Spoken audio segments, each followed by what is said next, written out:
Hello students, इस video में हम लोग डिस्कस करेंगे chapter solving simple problems based on quadratic equations of class 10th ICSE from Selina concise book exercise 6E का 6th सम। तो चलिए शुरू करते हैं। A plane left 30 minutes later than the scheduled time and in order to reach its destination 1500 km away in time, it has to increase its speed by 250 km per hour from its usual speed। समझिए इस statement को। उसने क्या बोला है कि एक plane को अपने जितने टाइम पे टेक ऑफ करना था, निकलना था, उससे 30 मिनट वो लेट हो गया अपने स्केड्यूल्ड टाइम से, ठीक है। और जो उसकी डेस्टिनेशन का डिस्टेंस है वो कितना है, 1500 किलोमीटर। बट अगर उसे टाइम पे ही पहुंचना है अपनी डेस्टिनेशन पे तो स्पीड इंक्रीज करनी पड़ेगी। ये भी उसने हमें बताया है कि कितनी स्पीड इंक्रीज करनी है, 250 किलोमीटर पर आवर स्पीड उसे इंक्रीज करनी है, जितनी की उसकी नॉर्मल स्पीड होनी चाहिए थी। अब आपको फाइंड आउट क्या करना है, फाइंड इट्स यूजुअल स्पीड। मतलब कि अगर वो अपने पूरे स्केड्यूल टाइम पे निकलता, अपनी नॉर्मल स्पीड पे निकलता, तो वो उसकी नॉर्मल स्पीड या यूजुअल स्पीड उसकी क्या होनी थी, वो आपको फाइंड आउट करनी है। तो जो भी चीज़ हमें फाइंड आउट करनी होती है हम उसे एक्स लेट कर लेते हैं, तो बिल्कुल वैसा ही करेंगे। Let the usual speed of the plane is equal to x kilometre per hour. Distance कितना है डेस्टिनेशन का, 1500 किलोमीटर, ठीक है जी। अब उसके बाद स्पीड इंक्रीज कितनी की है, यहाँ पे लिखेगी increased speed is equal to x plus 250, क्योंकि अब नई स्पीड हमें लिखनी है। पहली वाली कितनी थी x, उसमें उसने 250 इंक्रीज किया, तो यहाँ पे लिखेंगे x plus 250 kilometre per hour. Now according to the condition, अब यहाँ पे आपको क्या करना है, सबसे पहले आपको, मैंने पहले भी बताया था कि आपको ये वाला फॉर्मूला अच्छे से याद होना चाहिए, speed is equal to distance over time, ठीक है। अगर आप इसमें से टाइम की वैल्यू निकालो तो टाइम की वैल्यू क्या आ जाएगी, टी को उधर लेके जाओ, डी डिस्टेंस, ये एस जो है स्पीड जो है वो नीचे आ जाएगी, ठीक है। Time is equal to distance over speed, ये वाला फॉर्मूला बन जाएगा।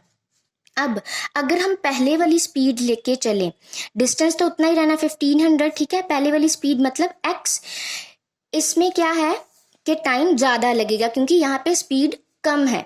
दूसरे वाला केस देखिए, 1500 ओवर, अगर आप स्पीड को इंक्रीज कर देते हो x प्लस 250, ठीक है। अब इसमें क्या होगा, टाइम कम लगेगा। कहने का मतलब ये है कि इस केस में टाइम ज़्यादा लग रहा है, इसकी वैल्यू ज़्यादा है, इसकी वैल्यू कम है।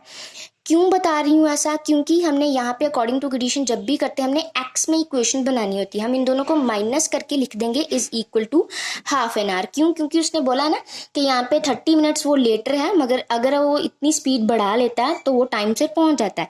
दैट मीन्स बड़े में से छोटा माइनस करेंगे इज इक्वल टू 30 मिनट, मतलब कि हाफ एन आवर लिख देंगे, ठीक है। तो यहाँ पे मैं आपको अच्छे से लिख के दे देती हूँ कि 1500 over x minus 1500 over x plus 25 is equal to half an hour. 30 minutes को हाफ एन आवर हम आवर्स में लिखेंगे क्योंकि हम सारे यूनिट्स जो है वो आवर्स में लिख रहे हैं। नाउ अब इसका एलसीएम लेना है और इसको सिंप्लीफाई करना है, सॉल्व करना है, ऐसे आ जाएगा, ठीक है। सारा अंदर मल्टीप्लाई कर दो, फिर फर्दर क्रॉस मल्टीप्लाई कर दो, सारी टर्म्स एक साइड पे इकट्ठी कर लो। अब आपको इसको सॉल्व करना है कोई भी मेथड को यूज़ करके। यहाँ पर हम यूज़ करेंगे फैक्टराइजेशन मेथड। अगर आप लोगों को फैक्टर बनाने में कोई प्रॉब्लम आती है तो उस पर मैंने अलग से वीडियो डाल रखी है, जिसमें मैंने एक ट्रिक बताई है कि आप लोग विद इन 5-6 सेकेंड्स फैक्टर्स जो है वो बहुत इजीली फाइंड आउट कर सकते हो। तो उसका लिंक डिस्क्रिप्शन में ज़रूर देखिए। यहाँ पे मैंने टाइम सेव करने के लिए ऑलरेडी फैक्टर बना के रखे हुए हैं, ठीक है। अब यहाँ पे अगर इन दोनों में से कुछ कॉमन निकलता है तो वो हम निकाल देना है, ठीक है। तो यहाँ पे कॉमन निकल गया, ये चीज़ आ गई आपके पास। फर्दर दूसरी साइड पे भी हमें वही ब्रैकेट बनानी होती है, तो x के साथ 750 था वो भी कॉमन निकालिए। ये दोनों पॉजिटिव है, ये नेगेटिव है, तो नेगेटिव साइन भी कॉमन निकालेंगे। अब ये दोनों ब्रैकेट सेम हो गई है, ठीक है। इसको हमने कॉमन निकाल लेना है। वो कैसे, इसको हमने निकाल लिया कॉमन, अंदर ये चीज़ बच गई, x minus 750 is equal to 0।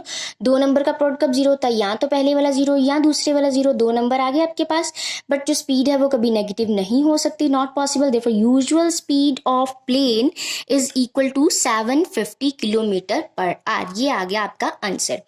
अगर स्टिल आपको किसी स्टेप में कोई प्रॉब्लम है तो आप लोग कमेंट करके पूछ सकते हो।